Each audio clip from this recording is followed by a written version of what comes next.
Welcome to future zone academy. आज हम class 10th के साइंस सेक्शन की ओर बढ़ते हैं। जैसे कि हमने अभी क्लास 10th के साइंस की हमने केमिस्ट्री लगभग पूरी कंप्लीट कर लिया। अब हम बात फिजिक्स की करते हैं, क्योंकि केमिस्ट्री के बाद हम फिजिक्स अगर कर लेते हैं तो उसके बाद बायो बची रहती है। बायो हमारा सेक्शन थोड़ा लंबा होता है तो हम उसको अच्छे से तैयारी करने में लग जाते हैं। तो इसलिए मैं आप लोगों को जल्द ही साइंस का मतलब टोटल पार्ट कंप्लीट करा दूंगा। तो मैं पहले यहाँ पर फिजिक्स लेकर के चलता हूँ, क्योंकि फिजिक्स थोड़ी बच्चों की हार्ड सी होती है। इसकी सबसे बड़ी समस्या ये होती है कि इसमें न्यूमेरिकल बने रहते हैं। तो हमारे साथ आप बने रहिए शुरू से लेकर लास्ट तक। अगर आप वीडियो को शुरू से लेकर लास्ट तक देखते हैं तो आपका प्रत्येक कॉन्सेप्ट अच्छे से कवर हो जाएगा। और अगर आप हमारे स्पेशल बैच से जुड़ना चाहते हैं तो 8755084148 पर आप संपर्क कर सकते हैं। और इस बैच में आपको कैसे पढ़ाया जाएगा इसके लिए भी आप एक वीडियो देख सकते हैं जिसका नाम है ऑनलाइन कैसे पढ़े। क्लियर। आइए थोड़ा हम शुरू करते हैं चैप्टर को। शुरू हम करने से पहले आपको एक बार और बता दें कि आपका फिजिक्स बहुत आसान होता है अगर आप उसको प्रैक्टिस करते हैं और अच्छे से समझने का प्रयास करते हैं। लेकिन अगर आप नहीं समझने का प्रयास करते तो आपकी फिजिक्स इतनी टफ हो जाती है कि आपकी समझ से परे हो जाती है। तो पहले हेडिंग है हमारी प्रकाश। पहले हेडिंग है हमारी क्या? प्रकाश। तो यहां पर आप ध्यान दीजिएगा, प्रकाश जो आपकी हेडिंग है, तो प्रकाश आपकी क्या होती है? एक प्रकार की क्या होती है? ऊर्जा होती है। याद रखना, प्रकाश आपकी एक प्रकार की क्या होती है? ऊर्जा होती है। और ये हमारी आंखों को क्या कर देती है? संवेदित करती है। क्या करती है? संवेदित करती है। अब आप पूछेंगे संवेदित क्या होता है? संवेदित का मतलब हमारी आंखों को जगाती है। अब जैसे ये मान लो हमारे पास सूरज निकलेगा, इस सूरज का प्रकाश किसी वस्तु पर पड़ेगा और वस्तु पर पड़ने के बाद ये इस वस्तु से टकराकर हमारी आंख पर पड़ेगा। तो ये जो प्रकाश हमारी आंख पर पड़ रहा है ना, ये हमारी प्रकाश पर आंख पर सूरज के कारण पड़ा, तो इसी कारण ये वस्तु हमें दिखाई देती है। तो हम कह सकते हैं प्रकाश एक प्रकार की ऊर्जा है जो हमारी आंखों को संवेदित करती है। और ये हमें स्वयं दिखाई नहीं देता, परंतु इसके कारण हमें वस्तुएं दिखाई देती हैं। क्लियर। आइए थोड़ा आगे बढ़ते हैं। दूसरी हेडिंग हमारी प्रदीप्त वस्तुएं। वस्तुएं दो प्रकार की होती हैं प्रकाश के आधार पर। एक तो हमारे पास होती हैं प्रदीप्त वस्तुएं, दूसरी होती है हमारे पास अप्रदीप्त वस्तुएं। अब बात करते हैं प्रदीप्त वस्तुएं की। प्रदीप्त वस्तुएं वे वस्तुएं होती हैं जो स्वयं प्रकाश उत्पन्न करती हैं। क्या करती हैं? स्वयं प्रकाश उत्पन्न करती हैं। जिस तरह आपका क्या हुआ? सूर्य हुआ, जिस तरह आपका मोमबत्ती हुआ, जिस तरह आपका जलता हुआ बल्ब हुआ, ये सब आपका क्या कर रहे हैं? स्वयं प्रकाश उत्पन्न कर रहे हैं। तो जो भी आपका स्वयं प्रकाश उत्पन्न करेगा उसको हम क्या बोल देंगे? प्रदीप्त वस्तु बोलेंगे।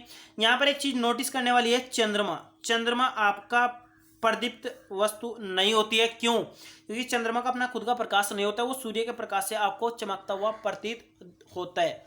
तो वो कैसा होगा? वो आपका अप्रदीप्त वस्तु होगी। अब बात करते हैं अप्रदीप्त वस्तु कौन सी होती है। ये वे वस्तुएं होती हैं जो अपना प्रकाश स्वयं उत्पन्न नहीं करती हैं और दूसरे के प्रकाश के कारण हमें दिखाई देती हैं। जैसे आपका क्या हुआ? कुर्सी हुआ, घरों में जो आपकी कुर्सी होती है, मेज होती है, चांद हुआ, और आपकी जितनी भी वे वस्तुएं होंगी जो स्वयं प्रकाश उत्पन्न नहीं करती, वे सब आपकी क्या होती हैं? अप्रदीप्त वस्तुएं होती हैं। क्लियर। आइए थोड़ा आगे बढ़ते हैं। नेक्स्ट हेडिंग हमारी प्रकाश के गुण। अब हम बात करते हैं प्रकाश के गुणों के बारे में। तो देखिए, मैं आपके बारे में यहाँ पर बहुत सारी चीजें मतलब बताने वाले हूँ प्रकाश के बारे में। नंबर एक, प्रकाश जो होता है वो सीधी रेखा में चलता है। प्रकाश क्या करता है? सीधी रेखा में चलता है। दूसरी बात देखिए, प्रकाश निर्वात में भी चल सकता है। निर्वात में प्रकाश चल जाता है। और प्रकाश की चाल कितनी होती है? 3 × 10⁸ मीटर प्रति सेकंड। और याद रखना, हम इसको शॉर्ट में कह सकते हैं 3 लाख किलोमीटर प्रति सेकंड। सोचिए, एक सेकंड में प्रकाश कितना चलता है? 3 लाख किलोमीटर चल लेता है। ओके। तीसरे पॉइंट की ओर बढ़ते हैं। प्रकाश हमें दिखाई नहीं देता, लेकिन इसके कारण हमें क्या होती है? वस्तुएं दिखाई देती हैं।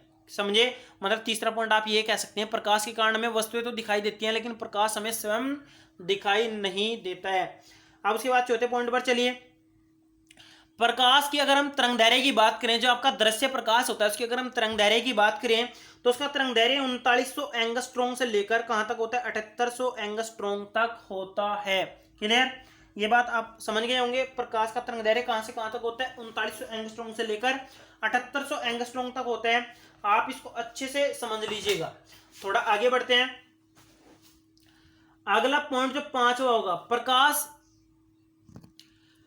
क्या होता है? प्रकाश अगर हमारे पास पारदर्शी माध्यम की बात करें तो पारदर्शी माध्यम से प्रकाश आर पार हो जाता है और इसलिए हम इसको क्या बोलते हैं? पारदर्शी बोलते हैं। जबकि अपारदर्शी माध्यम जैसे लकड़ी वगैरह होती है उनसे प्रकाश क्या होता है? आर पार नहीं हो पाता है।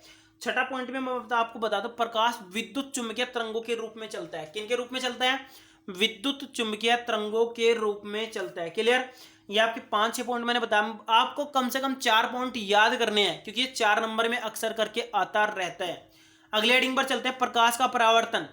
ये आपकी very very very important heading है और आप इसको अच्छे से याद करिएगा। प्रकाश का परावर्तन होता क्या है? प्रकाश के परावर्तन में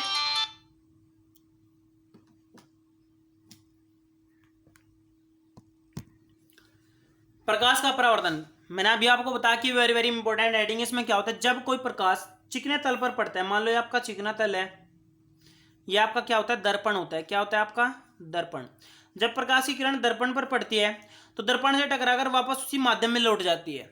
तो इस घटना को हम क्या बोलते हैं? प्रकाश का परावर्तन बोलते हैं। जो किरण प्रकाश की दर्पण की तरफ आती है उसको बोलते हैं आपतित किरण। क्या बोलते हैं उसको? आपतित किरण। क्या बोलते हैं? आपतित किरण। जो टकराकर वापस चली जाती है उसको बोलते हैं परावर्तित किरण। क्या बोलते हैं उसको? परावर्तित किरण। और जिस बिंदु पर टकराती है उसको बोलते हैं आपतन बिंदु। क्या बोलते हैं उसको? आपतन बिंदु। इस पर जो अभिलंब खींचा जाता है उसको बोलते हैं अभिलंब। 90 डिग्री कोण खींच लिया जाता है उसको बोलते हैं अभिलंब। आपतित किरण और अभिलंब के बीच का जो कोण होता है उसको बोलते हैं थीटा, या क्या बोल सकते हैं? आपतन कोण। क्या बोलते हैं इसको? आपतन कोण। क्या बोलते हैं? आपतन कोण। और जो परावर्तित किरण और अभिलंब के बीच का कोण होगा उसको बोलते हैं परावर्तन कोण। क्या बोलते हैं? परावर्तन कोण। इसको आई भी लिख सकते हैं, इसको आर भी लिख सकते हैं। क्लियर? हम कह सकते हैं, एक बार प्रकाश के परावर्तन को दोबारा से रिपीट कर लेते हैं। जब कोई प्रकाश की किरण चिकने तल पर पड़ती है और पड़ने के बाद टकराकर उसी माध्यम में वापस लौट जाती है तो इस घटना को हम क्या बोलते हैं? प्रकाश का परावर्तन बोलते हैं। और ध्यान रखिए, इसमें जो किरण आपकी आएगी उसको हम आपतित किरण बोलेंगे, जो टकराकर वापस जाएगी उसको परावर्तित किरण बोलेंगे, और जो हमारे पास बिंदु होता है उसको आपतन बिंदु बोलते हैं। और अगर उस पर अभिलंब खींचते तो उसको अभिलंब बोलते हैं। आपतित किरण और अभिलंब के बीच का कोण आपका आपतन कोण होगा, ये आपका क्या होगा? परावर्तन कोण होगा। इस चीज को आप अच्छे से याद कर लीजिएगा। उसके बाद देखते हैं परावर्तन के नियमों की बात। परावर्तन के 2 नियम होते हैं, एक पहला एक दूसरा। परावर्तन के प्रथम नियम की बात करें तो क्या होता है? आपतित किरण, परावर्तित किरण, आपतन बिंदु पर अभिलंब, तीनों एक ही तल में होते हैं। आप ये देखिए, तल नीचे वाला तल है, इसमें सिर्फ सारे के सारे तीनों एक ही तल में है। एक बार रिपीट कर रहा हूं, आपतित किरण, आपतन बिंदु पर अभिलंब और परावर्तित किरण तीनों क्या होंगे? एक ही तल में होते हैं। दूसरा पॉइंट ध्यान से देखिए, दूसरा पॉइंट क्या है हमारा? आपतन कोण सदैव परावर्तन कोण के बराबर होता है। एंगल आई बराबर हमेशा, और आपतन कोण हमेशा परावर्तन कोण के बराबर होता है। आज की वीडियो में सिर्फ आपके लिए इतना ही, और अगर आपको वीडियो अच्छी लगी है तो वीडियो को लाइक करें और हमारे चैनल को ज्यादा से ज्यादा सब्सक्राइब करें। Thank you.